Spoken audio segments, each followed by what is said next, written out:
ತಡಸದಿಂದ ಮುಂಡ್ಗೋಡ್ಕ್ ಹೋಗೋ ದಾರ್ಯಾಗ ಕಾಡಿನ ನಡುವ ಇರುವಂತ ತಾಯಮ್ಮನ ಗುಡಿ ನೋಡಿರಿ.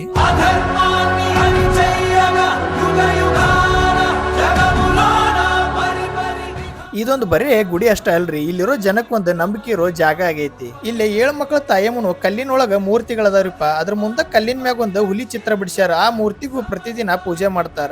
ಈ ಹುಲಿ ಚಿತ್ರ ಇಲ್ಲಿ ಯಾಕೆ ಐತಿ ಅಂತಂದ ಇಲ್ಲಿನ ಅರ್ಚಕರು ಕೇಳಿದಾಗ ಅವ್ರು ಒಂದು ಕತ್ತಿ ಹೇಳಿದ್ರು. ಹಿಂದಿನ ಕಾಲದ ದೊಡ್ಡ ಕಾಡಿನ ನಡುವೆ ಒಂದು ಸಣ್ಣದ ತಾಯಮ್ಮಂದ ಗುಡಿ ಇರ್ತೈತಿ. ತಾಯಮ್ಮನ ಗುಡಿ ಮುಂದೆ ಬಿದ್ದಂತ ಕಸಾನ ಸ್ವಚ್ಛ ಮಾಡಕಂತನ ಕಾಡಿನೊಳಗಿಂದ ಒಂದು ಹುಲಿ ಬಂದು ತನ್ನ ಬಾಲಲ್ಲೇನ ಪ್ರತಿದಿನ ಸ್ವಚ್ಛ ಮಾಡಿ ಹೋಗಿರ್ತೈತಿ. ಅದ್ರ ಸಲುವಾಗಿ ಅವಾಗಿನಿಂದ ಇಲ್ಲಿವರೆಗೂ ಈ ಹುಲಿ ಮೂರ್ತಿಗೂ ಪೂಜೆ ಮಾಡ್ಕೊಂಡು ಬರಾಕಂತಾರ. ಈ ತಾಯಮ್ಮನ ಗುಡಿದ ಇನ್ನೊಂದು ವಿಶೇಷ ಏನ್ರಿಪ್ಪ ಅಂತಂದ್ರ ಯಾರ ಹೆಣ್ಮಕ್ಳಿಗೆ ಮಕ್ಳ ಆಗಿಲ್ರಿಪ್ಪ ಅಂತಂದ್ರೆ ಇಲ್ಲಿ ಬೇಡ್ಕೊಂಡು ಉಡಿ ತುಂಬಿಸ್ಕೊಂಡು ಹೋಗ್ಬೇಕಂತ. ಇಲ್ಲಿ ಬೇಡ್ಕೊಂಡು ಹೋದ್ಮ್ಯಾಗ ತಾಯಿ ಅನುಗ್ರಹದಿಂದ ಮಕ್ಕಳಾಗಿಂದ ಮಕ್ಳು ಕರ್ಕೊಂಬಂದ್ ಇಲ್ಲಿ ತೊಟ್ಲ ಕಟ್ಟಿ ಹರಕಿ ತೀರ್ಸಿ ಹೊಕ್ಕಾರಂತ. ತಾಯಮ್ಮನ ದೇವಸ್ಥಾನಕ್ ಬರುವಂತ ಭಕ್ತರು ಒಳ್ಳೆ ಮನಸ್ಸಿಲೆ ಏನಾದ್ರೂ ಬೇಡ್ಕೋಬಹುದ್ರಿ. ಬೇಡ್ಕೊಂಡಿದ್ ಈಡೇರಿದ ಮ್ಯಾಗ ಕುರಿ ಕೋಳಿ ತೊಗೊಂಬಂದಿಲ್ಲಿ ಬ್ಯಾಟಿ ಮಾಡಿ ಎಡಿ ಕೊಟ್ಟು ಹೊಕ್ಕಾರಂತ.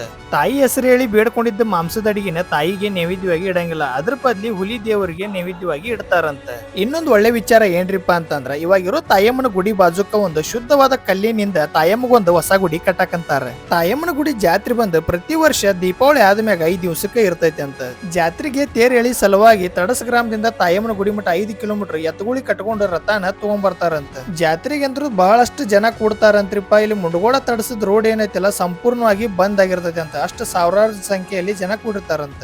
ಯಾರ ನೋಡಿಲ್ಪ ಅಂತಂದ್ರೆ ನೀವು ಒಂದ್ ತಡಸ ಕಡೆಗೆ ಬಂದಾಗ ತಾಯಿ ದರ್ಶನ ಮಾಡ್ಕೊಂಡು ಹೋಗ್ರಿ. ಬಂದಾರ ನಿಮ್ಮ ಅನಿಸಿಕೆಗಳನ್ನ ಕಮೆಂಟ್ ಬಾಕ್ಸ್ ನ್ಯಾಗ ತಿಳಿಸ್ರಿ. ಈ ದೇವಸ್ಥಾನದ ಅರ್ಚಕರು ಬಂದ ಅನಿಲ್ ಕುರ್ಬರ್ ಅಂತೇಳಿ ಇಲ್ಲಿನ ಮಾಹಿತಿನ ನಾನು ಇವರಿಂದಾನ ತಿಳ್ಕೊಂಡಿರ್ತಾನೆ. ಮತ್ತೊಂದು ವಿಡಿಯೋ ನಿಮ್ ಮುಂದೆ ತೊಗೊಂಡ್ಬರ್ತಾನೆ. ಇಲ್ಲಿವರೆಗೂ ಮತ್ತೆ ಸಿಗೋಣ. ಧನ್ಯವಾದಗಳು.